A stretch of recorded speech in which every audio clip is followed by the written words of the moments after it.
او الحروق دي برضو من الحاجات اللي الواحد عشانها حب التجميل. اغلب او يعني بنسبه 80% من دكاتره جراحه التجميل مش بيحبوا يشتغلوا الحروق. الحروق فيها مضاعفات جامده وفيها اذى نفسي قوي. التعامل مع العيان المحروق ده حاجه صعبه جدا. ربنا سبحانه وتعالى لما اختار العذاب اختار النار، والنار بتحرق، فالموضوع صعب قوي نفسيا قبل جسديا كمان. لكن لما انت بتكون عارف انك تعالج واحد زي ده وتطلع بيه لبره الامان وتخليه يبقى كويس يرجع تاني ينخرط في المجتمع ويشتغل، حاجه في منتهى الجمال. لكن بيفرق جدا كل دقيقه. فالحروق من الحاجات اللي انت ممكن تعمل بيها يعني شغل كويس جدا جدا جدا، والعيان يتنيه فاكرك طول عمره، لان هي ما بتبقاش عمليه وتعدي، لا ده بتبقى رحله.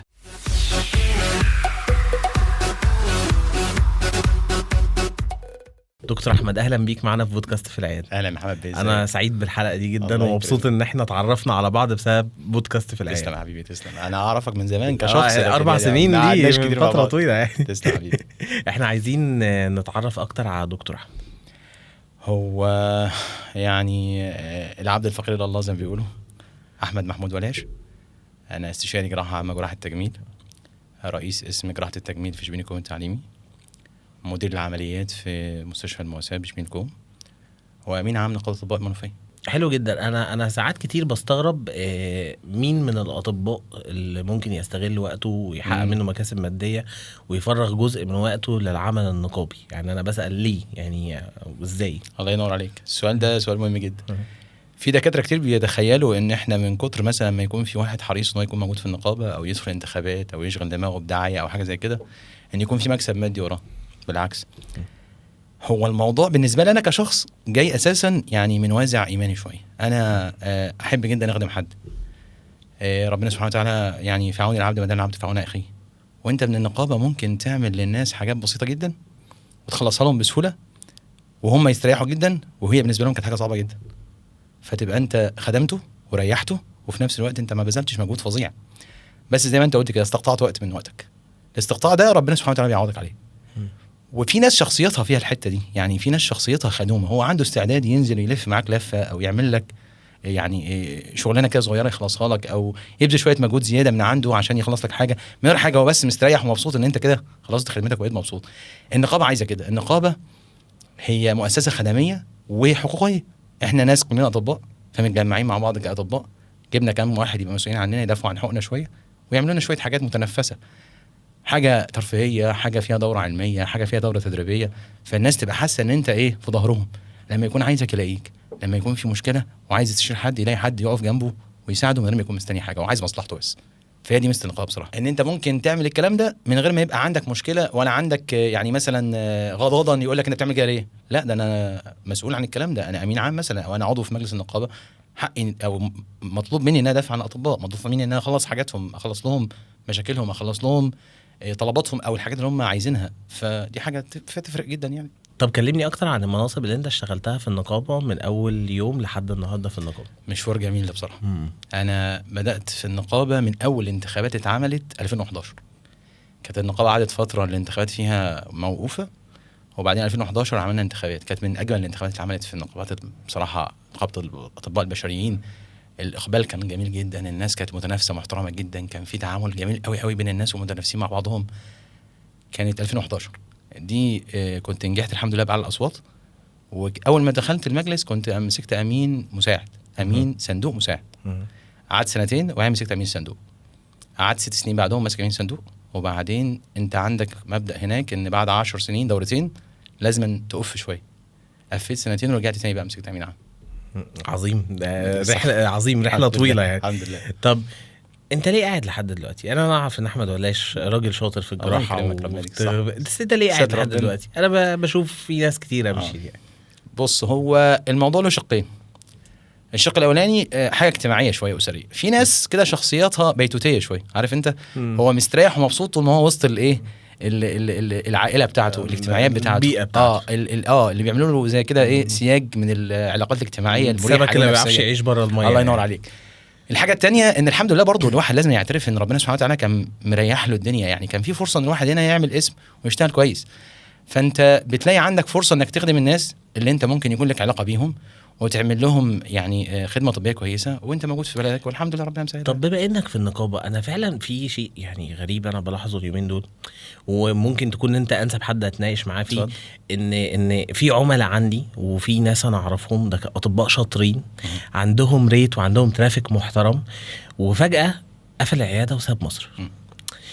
هي ظاهره غريبه يعني. انت بتنظر اللي هو ايه، مش السفر هنا مش مبدأه مادي بس. مظبوط. في حاجه غريبه. لا انا عايز افهم يعني المنظومه. بص انا مقتنع بان المنظومه الصحيه عندنا في مصر فيها ديفكت كبير قوي، ممكن لو اتغير يفرق جدا جدا في حياه الاطباء. انا معتبر ان الاطباء دي من اكتر الناس المتبهدلين في حياته بصراحه عباره عن يعني ايه بيقولوا ايه يعني ميزرابل دي كلمه مش عايز اقول تفسيرها بالعربي يعني.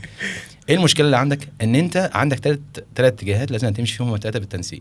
اول حاجه العلمي، تاني حاجه المهني، ثالث حاجه الاجتماعي. انت مش عارف علميا لازم تدرس، مهنيا تشتغل وتجيب فلوس، واجتماعيا تاخد بالك من اسرتك ومن الاجتماعات اللي حواليك اللي الناس كلها بدات تكرهك لانك بدات تبقى منسحب من اغلب الحاجات اللي حواليك. عيد ميلاد ما انتش موجود، حد بيتجوز ما انتش موجود، خطوبه ما انتش موجود، عيد صغير مش موجود، رمضان مش موجود، انا باتش النهارده باتش بكره. فالناس فعلا بتعاني. انت بتطلع بره غير المكسب المادي زي ما انت قلت، حياتك مرتبه. انت عندك شيفت معين للشغل من 8 مثلا ل 4، خلاص انت مستريح بقيت اليوم. ممكن تقرا في حاجه، ممكن تقرا حتى حاجه بره الطب. انا فعلا لما كنت بكلم مع حد اصدقائي قال لي ايه، بشتغل 8 ساعات بس. الله ينور عليك.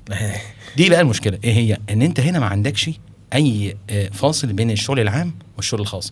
بره في اماكن كتير لو انت بتشتغل في الحكومه يبقى هو شغل الحكومه، تاخد مرتب يكفيك ويريحك ويعيشك محترم كطبيب، ويبقى هو ده شغلك بس. بقيت اليوم حقك تبقى فيه مع اسرتك، تستريح فيه، تخرج فيه، تعمل اللي انت عايزه. او تشتغل برايفت يبقى انت شغلك بس الخاص، مالكش دعوه بالحكومه. ده سكه وده سكه. احنا عندنا دكتور بيروح الصبح الشغل الحكومه، يطلع من الحكومه يروح عيادته لو هو شغال حاجه جراحيه هيروح بعد كده يكمل عمليات، يطلع من العمليات يروح مستوصف على عياده تانية. يعني حاجه في منتهى الصعوبه.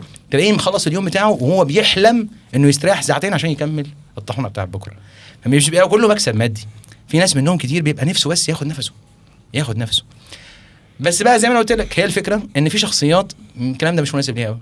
ممكن يبقى هو مستريح وبيجد شويه السعاده او الراحه النفسيه اللي بياخدها دي من ان هو مثلا يعمل خدمه لحد او يلاقي مريض. خلي بالك برضه احنا عندنا في مصر في ميزه مش موجوده بره، الكوميونيكيشن او العلاقه بين الدكتور وبين العيان. ده مش موجود بره. انت غالبا بتتعامل بره مع مؤسسات، يعني بروح مثلا التامين بتاعي او المستشفى الفلانيه تبع التامين، مفيش فكره دكتور محمد او دكتور الله ينور عليك.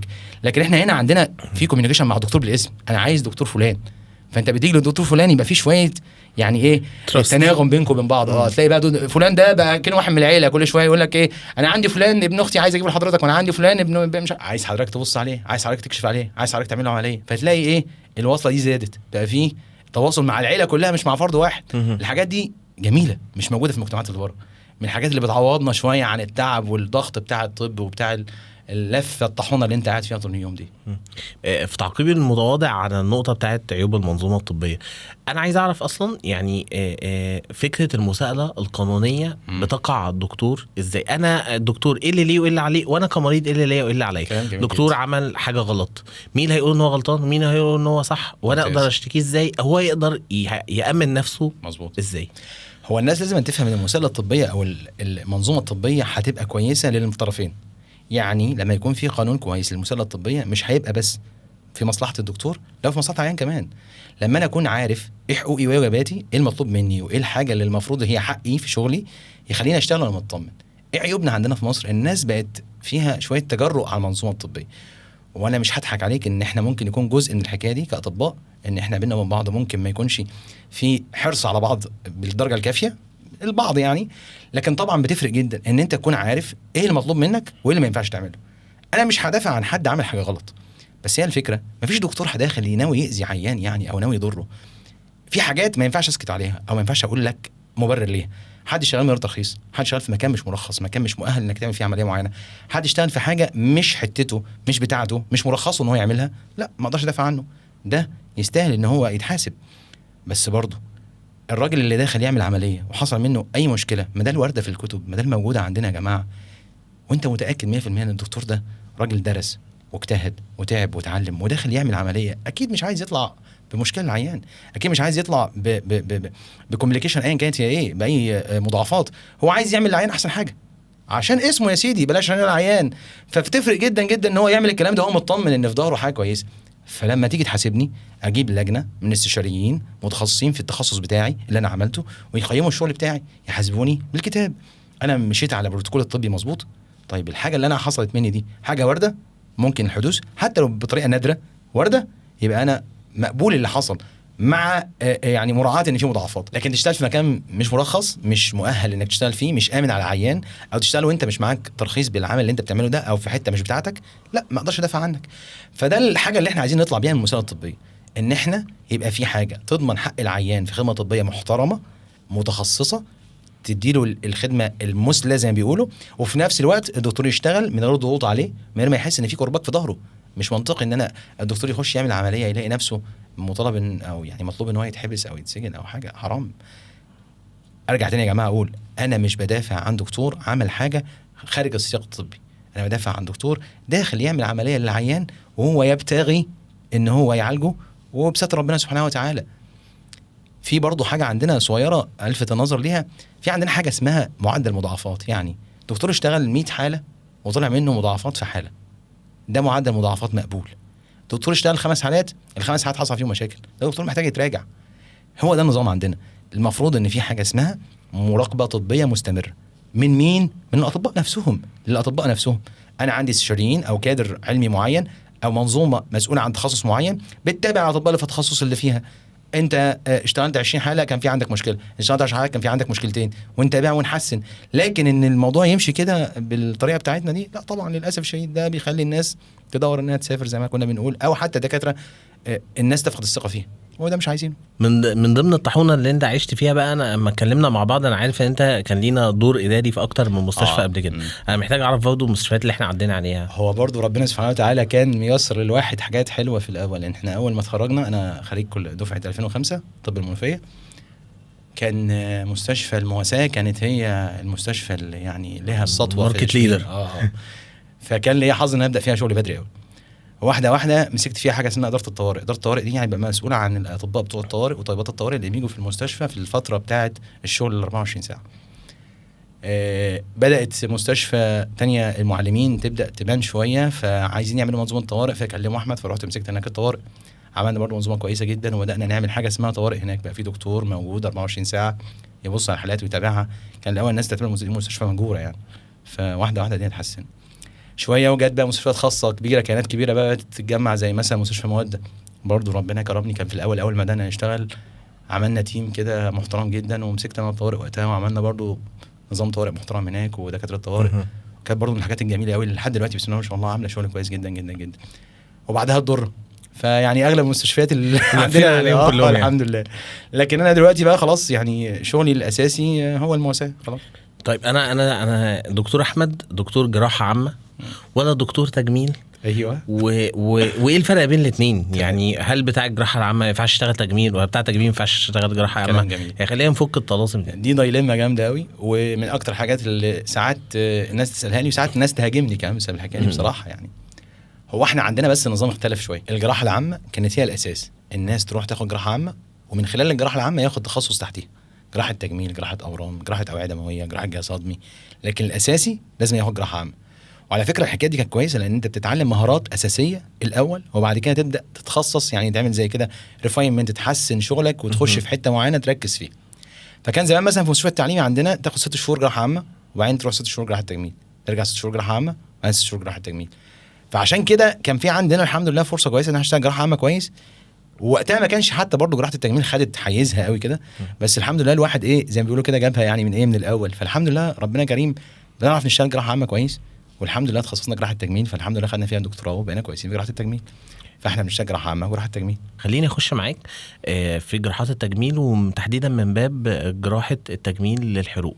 ايه علاقه جراحه التجميل بعلاج الحروق؟ او الحروق دي برضو من الحاجات اللي الواحد عشانها حب التجميل. اغلب او يعني بنسبه 80% من دكاتره جراحه التجميل مش بيحبوا يشتغلوا الحروق. الحروق فيها مضاعفات جامده وفيها اذى نفسي قوي، والتعامل مع العيان المحروق ده حاجه صعبه جدا. ربنا سبحانه وتعالى لما اختار العذاب اختار النار، والنار بتحرق، فالموضوع صعب قوي نفسيا قبل جسديا كمان. لكن لما انت بتكون عارف انك تعالج واحد زي ده وتطلع بيه لبره الامان وتخليه يبقى كويس يرجع تاني ينخرط في المجتمع ويشتغل، حاجه في منتهى الجمال. لكن بيفرق جدا كل دقيقه. فالحروق من الحاجات اللي انت ممكن تعمل بيها يعني شغل كويس جدا جدا جدا، والعيان يتنيه فاكرك طول عمره، لان هي ما بتبقاش عمليه وتعدي، لا ده بتبقى رحله تعالجه وتتابع الاثر بتاع الحرق وتحاول تحسن الاثر وتحاول تحسن السيكولوجي بتاع العيان، النفسيه بتاعت العيان، لانه فعلا وخصوصا في البنات لو سن صغير شويه، لو في الوش الاماكن دي بتبقى اذى نفسي فظيع. فالحروق فيها مساحه انك تخدم الناس اكتر كمان من جراحه التجميل. وممكن من خلال جراحه التجميل تحاول تحسن الحاجات دي، يعني ممكن نعمله جراحه تجميل دي يعني بعد ما نحلك الحرق نفسه نحسن بيه الوضع اكتر واكتر. يعني انا فعلا لما انت قلت ان ربنا ما اختار النار كنوع من انواع العذاب، فعلا مستني يعني الكلمه. انا حسيت قد ايه ممكن يكون معاناه الناس دي. في حالات اكيد عدت عليك في الحروق انت ما نسيتهاش. انا عايز مثلا اعرف حاله من اللي انت هو طبعا كل حالات الحروق اللي نسبتها بتبقى كبيره شويه بتبقى حالات مؤثره، ما تقدرش تنسى واحده منها. وعلى فكره لان انت مثلا دكتور ممكن تقابل ناس كتير، العيان ما بينساكش. العيان بيقابل دكتور واحد في حياته في حاجه زي كده تاثر فيه ويتانيه معلم معاه، فتلاقيه مقابلك في الشارع مثلا يسلم عليك او يوقفك يقول لك فاكر يا دكتور انا كنت محبوس عندك، فاكر يا دكتور انت كنت بتعالجني. حاجه جميله قوي. انا في حاله بقى معقده، في حاله مش هنساها خالص، وبصراحه كانت متعبه جدا للواحد نفسيا في الطريق بتاعها لحد ما بقت كويسه. الحاله كانت جايه لنا المستشفى بعد 5 ايام من الحرق. انا كنت لسه بقول لك ان الحرق يفرق جدا في كل دقيقه. فالراجل قعد 5 ايام بيحاول يعالجه بره مع ناس بالافتاءات بقى بتاعتنا المشهوره، حد اعشاب دخل يبص عليه ويحط له حاجات غريبه كده على الحرق. جاي لنا اسود بالظبط، اسود جلده كله اسود، كان الولد متاثر ظهره كله برجله الاثنين، جاي زي ما بيقول كده اسود. اول ما جه الولد جه في حاله تسمم، كانت حالته العامه وحشه جدا. كان الولد عنده 2 سنين بس، والدته كانت طبعا منهاره جدا، وهو كان ابنهم الوحيد، وسبحان الله ربنا سبحانه وتعالى ما رزقهمش في حد بعديه ولا قبليه، هو بس الولد ده عنده 2 سنين. وكانوا هم كمان يعني ايه نفسهم يا زي ما بيقولوا يعني يدوا عينيهم بس يخف. وللاسف الحاله كانت وحشه، وما كانش في حد من الاستاف حتى اللي معايا متحمس قوي ان الحاله دي ممكن تعدي معانا. دخلت عمليه مركزه وحاولنا نديها علاجات تحسن الوضع، وحاولنا نديها حاجات تعمل للولد يعني خروج من الحاله بتاعه التسمم دي، لحد ما بقينا الكريف بتاعنا ينزل لتحت. احنا الراجل الواد بيمرح مننا، يعني الموضوع صعب. كرات الدم الحمراء عنده بتتكسر، صفائح الدم عنده بتتكسر، الولد بيخلص. في عندنا محاوله كده اخيره بنعملها ساعات، ان احنا نخش حتى لو الحاله مش كويسه ننظف كل الحروق الجامده دي ونعمل زي كده ايه يعني ريليف للجسم منها، نخلصه من التراكمات دي. فما كانش دكتور التغذيه طبعا موافق. انت بتدخل عيان مش مستقر اساسا، تدخله تعمل له عمليه ممكن يتوفى جوه، يقول لك انت موتوه. بتعمل انت في الوقت ده بقى؟ بتعمل حاجه على مسؤوليتك شويه، تقعد مع اهل الولد وتفهمهم ان انت داخل محاوله اخيره، انت بتحاول تنقذ حياه الولد، فيبقوا هم فاهمين برضو ان دي محاوله قد تنجح وقد تفشل. التقدير يقول لك ايه؟ طب انت دلوقتي هتوقع حاجه اسمها اقرار عالي الخطوره. عالي الخطوره دي معناها ان لا قدر الله الولد ممكن يطلع او ما يطلعش. فعشان تقنع برضو اهل الولد زي ده ان هم خايفين عليه وقلقانين عليه ان هم يوقعوا اقرار زي ده، برضو حاجه صعبه. ربنا كرمنا واقنعنا الناس وفهمناهم، وهم الحمد لله كانوا اكتسبوا ثقه فينا، لان هم شايفين قد ايه احنا حريصين عليهم. ودخلنا عملنا العمليه، وبعد كده الحمد لله عملنا له عمليه اسمها ترقيع جلدي. بس ما شاء الله الولد دلوقتي بقى في 6 ابتدائي وبيجي لي لحد دلوقتي مع بابا ومامته يسلم عليا. حاجه جميله جدا. انا اول مره جالي ما عرفتوش، انا كنت بشوفه دايما نايم على بطنه، ظهره كله محروق، ما بشوفش حاجه تانية، حتى ملامح وشه نفسها ما بقتش حافظها. لقيت الولد هو اللي جاي يجري عليا، دكتور احمد ازاي حقك، ومامته وبابا بيسلموا عليا ويفكروني، وحضرتك فاكر احنا كنا محجوزين في الحته الفلانيه، حضرتك كنت بتتابعنا، ده الولد اللي كان هيموت. حاجه جميله جدا. ده ممكن دي حاجات اللي بتقعدنا في البلد. طبعا طبعا طبعا. وغير كده بقى انت متخيل الولد زي ده ممكن يكون يعني سندهم في الحياه بعد كده. يعني ده الولد اللي هيطلعوا بيه من الدنيا، ربنا يبارك لهم فيه ويسترها معاه. ربنا خلانا سبب ان احنا ربنا يكرمنا سبحانه وتعالى وايه، ويعدي الواد ده ويطلع بينا من بره الامان الحمد لله. حلو. عايزين ننشر الوعي. لو لا قدر الله حد حصل له حرق، الله ينور عليك، ايه الخطوات اللي المفروض نتعامل معاها عشان ما نسمعش قصص دراميه زي دي؟ تسلم. اهو دي اكتر حاجه انا بكون حريص عليها في اي حته بقعد فيها. معظم المشاكل والكومبليكيشنز تيجي من عدم الوعي. احنا قلنا ايه اول حاجه؟ ان كل دي هتفرق. طب يا عم انت الحرق بتاعك في اي مكان في الجسم، في اي حته في الجسم، احسن حاجه تعملها ايه؟ طبعا ترجع لدكتور جراحه التجميل متخصص في الحروق يبص عليه، او اي دكتور قريب منك حتى يديك النصيحه المبدئيه.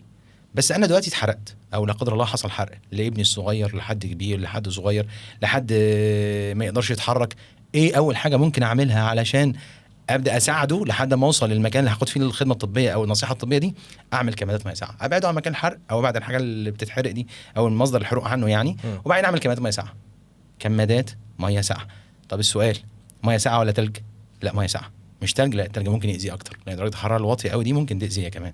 طب كمادات ولا احطه تحت الدش وانزل ميه؟ لا كمادات. طب ليه يا دكتور كمادات؟ ما الميه هيبقى كويسه كده نازله عليها على طول، لان الكمادات بيبقى فيها كونتاكت بينه وبين الجلد، في يعني تلامس بينها وبين الجلد، فتسحب الحراره واحده واحده، فخلي درجه الحراره في المكان ده تقل. الحرق مش بيحرق بس وقت ما نزل على الجلد او تلامس مع الجلد، لا احنا ممكن نقعد الحرق يتنيه الماده دي تحرق ساعتين 3 قدام، لان الحراره عاليه جدا عماله تدمر في الانسجه وفي الخلايا الموجوده.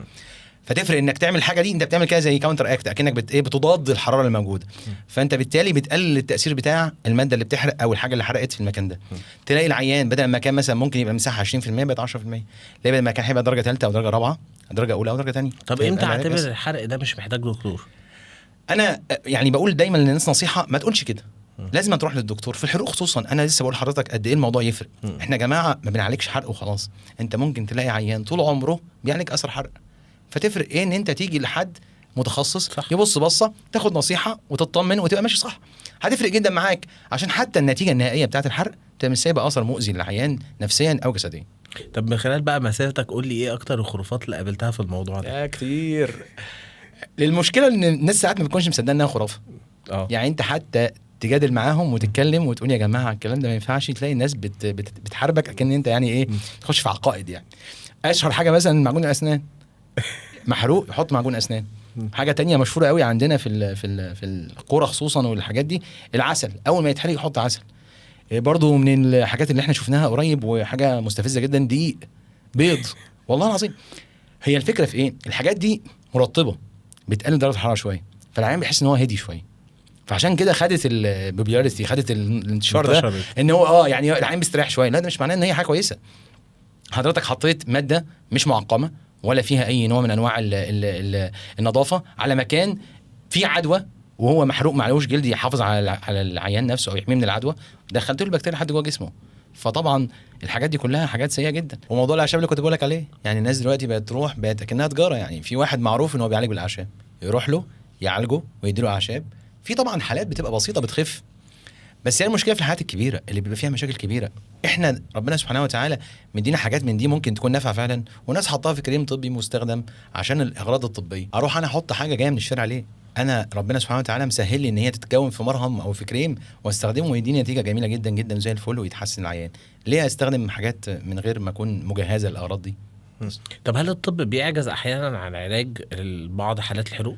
للاسف ودي برضو من الحاجات اللي انت بتبقى يعني ايه ده بيكون نتيجته ايه اصلا؟ يعني انت عندك الحروق في نسب منها بتؤدي للوفاه، وعندنا انواع للاسف في الحروق اسمها حروق استنشاقيه وحروق كهربائيه. النوعين دول من انواع المميته. يعني انت ممكن يجي لك الحاله تبقى عارف للاسف ان هي ما فيهاش يعني امل قوي، ودي بتبقى حاجه مرهقه قوي نفسيا. انت ما بتبقاش عارف تتعامل مع الاب والام ازاي او تبلغ اهل الحاله ازاي بالكلام ده، انك بتبقى عارف ان الموضوع للاسف ايام. يعني كل حاجه بيد ربنا سبحانه وتعالى، بس تبقى للاسف الشديد الحاجات دي مميته. يعني احنا عندنا من فوق نسبه 50% احتماليه ان العيان يعدي بتبقى مش كبيره قوي. طب احنا التخصص بتاعنا كنا بنتكلم عنه اصلا، هو اسمه جراحات التجميل والحروق وجراحات اليد. ايوه، احنا عايزين نفهم اصلا يعني ايه جراحات اليد وايه اللي فرق عن الجراحه العامه. برضه ده مصطلح جديد يعتبر عندنا في الطب. احنا الطب بيتطور كل شويه، والتطور بتاعه بيجي في حكايه السب سبيشاليتي اللي هو تخصص تحت التخصص، تخصص دقيق تحت تخصص عام شويه. ما كانش في حاجه اسمها جراحه يد زمان، بس دلوقتي بقى في حاجه اسمها جراحه يد لوحدها. بقى في دكاتره متخصصين في جراحات اليد بس. اليد تستاهل طبعا، تستاهل، دي وظيفه البني ادم. انت بتتكلم عن حاجه اكل عيشه ايا كان هو مين، يعني دكتور ولا مدرس ولا مغني ولا حتى عازف او فلاح او راجل كهربائي او كل الناس محتاجه ايديها، وكل سنتي او ملي في ايده يفرق جدا في شغله. في ناس يفرق معاها الحاجات الدقيقه، وفي ناس يفرق معاها الحاجات العنيفه. في واحد محتاج قوه في ايده، في واحد محتاج احساس وشغل فاين، يعني حاجات بسيطه. فالايد تستاهل. فبقى من الحته دي بقينا يبقى في حاجه اسمها تخصص جراحه اليد، يبقى مسؤول عن الحاجات اللي في اليد كلها، العظام اللي فيها، بالاوتار اللي فيها، بالاعصاب اللي فيها، بالشرايين والاورده اللي فيها، متخصص يصلح اي حاجه يحصل لها مشكله فيهم، او لا قدر الله لو في حاجه منهم فقدت او اتشالت او حاجه يحاول يعمل لها استعاضه يعني. طب قول لي عشان انا والناس نحس بمدى صعوبة جراحة اليد دي، ايه اكتر الحالات اللي ممكن تكون كانت كومبليكيتد قابلتها في الجراحة دي؟ هي طبعا في حالتين كده حلوين ممكن نقولهم بسرعه. كان في مره، هو احنا اي حاجه في جسمنا عايشه ازاي، بيجي لها الشريان يغذيها بالدم والوريد يصرف منها الدم. لو الشريان اتقطع ومبقاش يوصل لها دم فهتموت، حتى لو هي قدامي شكلها كويس بعد شويه هتموت. فاحنا عندنا في شرايين معينه مغذيه لليد بتخش توصل الدم لليد، فبناء عليها اليد تتحرك وتشتغل. كان في طفل داخل في حادثه حوالي 12 سنه، عنده نزيف في المخ ونزيف في البطن وكذا تخصص هيشتغل فيه، بس كان الشريان الرئيسي بتاع ايده مقطوع. والشريان الرئيسي بتاع ايده ده كان حاجه صغيره خالص، ده طفل برضه مش كبير في السن، فكان حجمه صغير، واحنا وقتها ما كانش عندنا ميكروسكوب جراحي نشتغل بيه ونصلح بيه شريان. كان الدكتور النبطشي يومها، هو انا كان تاني يوم عندي امتحان، وكان الدكتور النبطشي يومها موجود وقال لا الموضوع صعب يا جماعه، احنا غالبا مش هنعرف نصلح الشريان ده، فيعني خلاص يبقى ربنا يسهلها من عنده بقى، ربنا يتولاه. اذا كان في دم مساعد هيدخل من اماكن تانية خلاص مش هيدخل، مش هنقدر اعمل له حاجه. فحد من الاطباء اللي شغالين مشكورا يعني قال لهم رنوا على الدكتور احمد خدوا رايه. انا بصراحه كنت عندي امتحان فعلا وما كنتش برد على التليفون، بس هو بقى ربنا لما بيريد رديت ايوه دكتور احمد ممكن نستاذنك بس في حاله كذا كذا كذا يا جماعه انا عندي امتحان تاني يوم. بس هو ربنا سبحانه وتعالى هو اللي بييسر، انا كان ممكن ما اردش على التليفون وكان هم ممكن ما يردوش عليا، بس يعني ربنا قدر، فحسيت ربنا سبحانه وتعالى خلاص انت ربنا باعت لك حاجه تاخد ثواب تساعد حد. رحت وربنا كرمنا الحمد لله، شفنا شريان كويس وصلحناه كويس والحمد لله الايد عدت زي الفل بسم الله ما شاء الله من غير ولا حاجه فيها تحصل. احنا كنا بنتكلم عن واحد هيبقى معاق ايده مش موجوده، فانت تخيل هيبقى شغله عامل ازاي، شغال بنص قوته، فانت تحافظ على ايده وهو لسه صغير كده يتعلم ويقرا ويكتب ويشتغل، فرحمه ربنا. اخر سؤال قبل ما تمشي، احكي لي احساسك بقى وانت قادر ترجع عيان لحياته الطبيعيه وايديه اللي هي اهم وظيفه فعلا شغاله، ده احساسك بيبقى عامل فيه ازاي؟ هو طبعا احساس ما توصفش. الشعب المصري فيه ميزه كده جميله، ان انت ممكن تلاقي واحده ست كبيره مثلا او راجل كبير او حد طفل حتى صغير يدعي لك دعوه جميله. الدعوه دي بتفرق قوي، بتمس القلب، ودي حاجه من الحاجات اللي ايه اللي بتخليك تكمل مشوار ده رغم اللي فيه. احنا عندنا في تخصص الجراحه كمان بيفرق معانا قوي حكايه دعوه الستر دي. حد يقول لك ربنا يسترها معاك، ربنا يكملها لك على خير، ربنا يوفقك يا دكتور، ربنا يحسن ما بين ايديك، الحاجات الجميله البسيطه دي. وانت شغال في اوضه العمليات انت ده رصيد ستر، بالذات بقى كمان لو العيان واخد بنج نصفي فهو صاحي معاك، فمثلا تلاقيه في وسط الشغل وانت شغال تلاقيه عم بيقول لك ربنا يكرمك يا دكتور، ربنا يوفقك يا دكتور، الناس بتشكر فيك يا دكتور. حاجه جميله جدا، الحاجات دي ما بتلاقيهاش مش بفلوس، صح؟ فربنا يسترها معانا. انا مره من المرات ربنا سبحانه وتعالى برضو يعني من الحاجات اللي ربنا بيسهلها لك في سكتك عشان يعني ايه يقول لك كمل ربنا يوفقك. كنت في الجراحه هناك في المستشفى التعليمي، وكان في حاله معاهم فيها مشكله داخلين يعملوا لها حاجه معينه، فحصل قطع للاوتار. ما كانش في حد بقى زمان ايامها كتير بيشتغل الحاجات دي، فبعتوا لاحمد تعالى يا احمد بعد اذنك بص على الحاله. لقيت الاوتار الاربعه بتوع صابعها متقطعين. ربنا كرمنا الحمد لله وعملناهم، ولو ان الواحد برضو كان لسه صغير فخد فيها وقت طويل، بس العيانه كانت واخده بنج موضعي فاغلب الوقت هي شايفاني. فمره بعدها كنت في قريه من قرى شبين يعني، كان بيعملوا حاجه زي قافله طبيه كده، فبيعلنوا ان دكتور فلان موجود يوم كذا، دكتور فلان موجود يوم كذا، فالناس عارفه ان احمد هيكون موجود في اليوم ده يعني. فشغالين احنا عادي بنبص على الحالات، فلقيت الراجل اللي ماسك الدخول بيقول لي في واحده عايزه تسلم على حضرتك وبتقول ان هي مش عايزه تكشف. فما فهمتش يعني ايه عايزه، انا مش معروف قوي يعني في القريه دي، انا برضو مش فقلت له ماشي يا سيدي حاضر اتفضل. فلقيت واحده داخله تسلم عليا، انا طبعا مش فاكر شكلها خالص، تسلم عليا بايديها الحمد لله ايديها شغاله زي الفل. يا دكتور انا جاي اشكر حضرتك فاكرني انت، حضرتك كنت عامل لي عمليه في المستشفى لما دكاتره الجراحه كانوا شغالين، وحضرتك جيت عملت الصوابع بتاعت ايدي وصلحت لي ايدي والحمد لله ايدي شغاله، وانا عرفت ان حضرتك جاي النهارده فجاي اشكرك. حاجات جميله جدا تخليك زي ما بقول لك يعني تاخد رصيد كده ايه انك تشتغل شهرين ثلاثه كمان جايين يعني بروح جديده. فربنا سبحانه وتعالى كريم، كل شويه يبعت لنا حاجه زي كده صغيره، حد يكلمك في التليفون، حد يتواصل معاك، حد يبعت لك في عيد تهنئه يقول لك يا دكتور انا فلان الفلاني حضرتك فاكرني كنت عامل كذا. انت طبعا مش دايما بتفتكر، بس لما بتلاقي عيان حريص ان هو يقول لك متشكرين او كتر خيرك او يدعي لك دعوه، او حد يبعت لك مثلا مره وهو بيعمل عمره او بيحج دعوه جميله كده من عند الحرم يقول لك يا دكتور انا مش ناسي ان حضرتك عملت كذا وكذا وكذا. حاجات كلها جميله جدا. برضو حاجه صغيره كده عشان برضو ما حكايه بقى، انت عارف احنا لنا علاقه بموضوع ان الناس الانجاب وفي حاجات معينه كده اسمها دوالي بتيجي للشباب ساعات بيبقى عائق من العوائق اللي ما تخلوش يخلف. فبتبقى برضه حاجه جميله قوي لما تلاقي واحد جاي يقول لك حضرتك عملت عمليه الدوالي وربنا كرمني وجايب ابنه مثلا تطهره او تعمل له عمليه طهاره. حاجه جميله قوي قوي، تحس ان انت يعني فرقت معاه في حياته. الجايزه طبعا فرقت معاه في حياته، فربنا كريم الحمد لله. طب والله مش عايز الحلقه تخلص، انا عايزك تروح. الله يكرمك، ربنا يكرمك. انا انبسطت جدا بالحلقه دي، واحنا لقينا فيها معلومات حلوه يعني. تسلم، ربنا يديك الصحه. هو ده دورنا احنا. الهدف الاساسي الموضوع مش موضوع بس ان انا اقول انا دكتور وبشتغل وبعمل والناس تيجي تسال. التثقيف ده بيبقى له ثواب كبير جدا من غير ما نكون مستنيين حاجه، يعني ربنا سبحانه وتعالى بس يسترها معانا. احنا سعداء باستضافه الدكتور احمد الخلوق. الله يكرمك، ربنا يبارك لك يا رب. نورتنا في بودكاست في العياده. العياده. تسلم حبيبي، تسلم. شكرا يا محمد بيه، شكرا جزيلا. كنا معاكم في حلقه جديده من بودكاست في العياده. استنونا في حلقات اكتر ودكاتره اكتر.